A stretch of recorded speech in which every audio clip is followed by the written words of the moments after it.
ఒక అంశాన్ని అవగాహనతో చర్చించుకుందాం. నిర్భయంగా, నిర్మోహమాటంగా మాట్లాడుకుందాం. సమాజంలో మంచి మార్పును కోరుకునే సామాన్యుల్లో ఒకడు మీ జర్నలిస్ట్ సాయి. నీతులు చెప్పడానికి బాగుంటాయి, వినటానికి బాగుంటాయి, కాకపోతే ఆచరించడం మాత్రమే అసాధ్యం.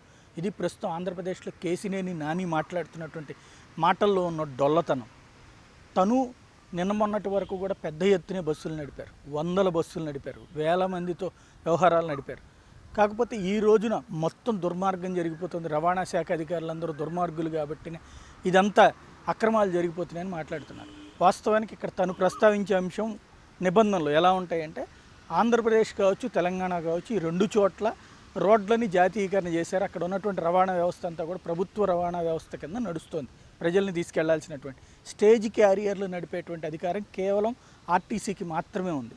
టూరిస్ట్ పర్మిషన్ మీద బస్సులు తీసుకుని 1+1 స్లీపర్ బస్సుల్ని కేసినేని నానితో పాటుగా అప్పుడు ఉన్నటువంటి వెంకటరమణ ట్రావెల్స్ లాంటి సంస్థలు కొన్ని నడుపుతున్నాయి. అయితే ఎక్కువగా స్లీపర్ బస్సుల్ని నడిపింది మాత్రం కేసినేని, ఆ తర్వాత జేసీ దివాకర్ రెడ్డికి సంబంధించినటువంటి ట్రావెల్స్.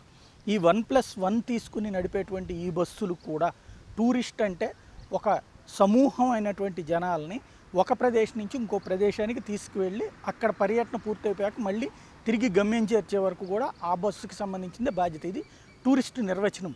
కానీ స్టేజ్ క్యారియర్లుగా ఆన్లైన్లోనే టిక్కెట్లు అమ్మారు.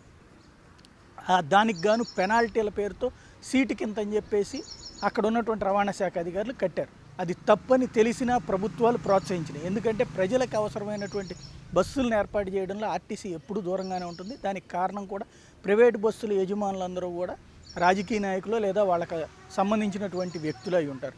తద్వారా ఆర్టీసీని ఎప్పటికప్పుడు దెబ్బతీస్తూ ప్రైవేట్ బస్సుల్ని ప్రోత్సహించడం ద్వారా వాళ్ళకి వ్యక్తిగత ఆదాయం సమకూర్చుకుంటూ ఇంకో పక్కన రవాణా వ్యవస్థను చిన్నాభిన్నం చేయడం అనేటువంటిది ప్రభుత్వాల్లో ఎవరున్నా జరిగేటువంటిది అంతే.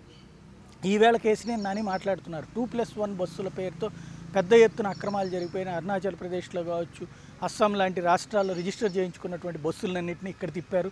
దానికి రవాణా శాఖ అంతా నిద్రపోయింది. మీ హయాంలోనూ నిద్రపోయింది, ఇప్పుడు నిద్రపోతుంది. నిద్రపోవడానికి కారణమైతే ఆనాడు ఉన్నటువంటి నాయకులు, ఈనాడు ఉన్నటువంటి నాయకులు. ఎవరు పవర్లో ఉంటే వాళ్ళ చేతుల్లోకి వ్యవస్థ అంతా కూడా నడుస్తున్నటువంటి దశలో జరుగుతున్నటువంటి పరిణామం. ఈవేళ ఈ 2+1 బస్సులన్నింటినీ కూడా ఆపించేశారు. అంటే కేసినేని నాని తన వ్యాపారం దెబ్బతింటుంది కాబట్టి మొత్తం ప్రైవేటు వ్యవస్థను అంతటినీ సర్వనాశనం చేయాలనుకుంటే ప్రభుత్వం ఏ విధంగా ముందుకొచ్చి దానికి సహకరిస్తుంది? మరి 1+1 కానీ 2+1 కానీ అసలు ప్రైవేట్ బస్సులే మంచిది కాదు, అసలు అవన్నీ కూడా నిషేధమే అనుకుంటే టోటల్గా బస్సులను ఆపేసేసి అన్ని బస్సులు ఆర్టీసీ నడపగలదా? ఈవేళ ప్రభుత్వం నడపగలదా? ఎందుకు ప్రభుత్వం ఈ రోజు వరకు ప్రత్యామ్నాయం ఏర్పాటు చేయట్లేదు?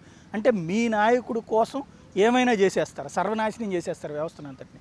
ఈ రోజున అలవాటు పడినటువంటి, ఇప్పటికే కంఫర్టబుల్గా జర్నీ చేయడానికి అలవాటు పడినటువంటి మధ్యతరగతి ప్రజలు, ఎగువ మధ్యతరగతి ప్రజల్ని రోడ్డును నిలబెడితే అప్పుడు వాళ్ళల్లో కోపం వచ్చి వాళ్ళల్లో తిరుగుబాటు వస్తే దీనికి అంతటికీ కారణం అధికారులే తప్పించి మీ నాయకుడు కాదని చెప్పుకోవడం కోసం చేస్తున్నటువంటి డ్రామాన. ఇది ఎంతకాలం ఇలాంటి వ్యవహారాలు నడుపుదలుచుకున్నారు? ఇది ప్రజలకు జవాబు చెప్పుకోవాలి.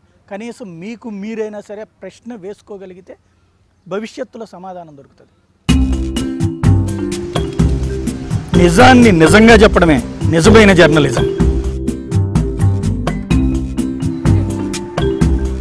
అవాస్తవాలతో కూడిన వార్తలు సృష్టించేదే జర్నలిజం. ఒక అంశాన్ని అవగాహనతో చర్చించుకుందాం. నిర్భయంగా, నిర్మోహమాటంగా మాట్లాడుకుందాం. సమాజంలో మంచి మార్పును కోరుకునే సామాన్యుల్లో ఒకడు మీ జర్నలిస్ట్ సాయి.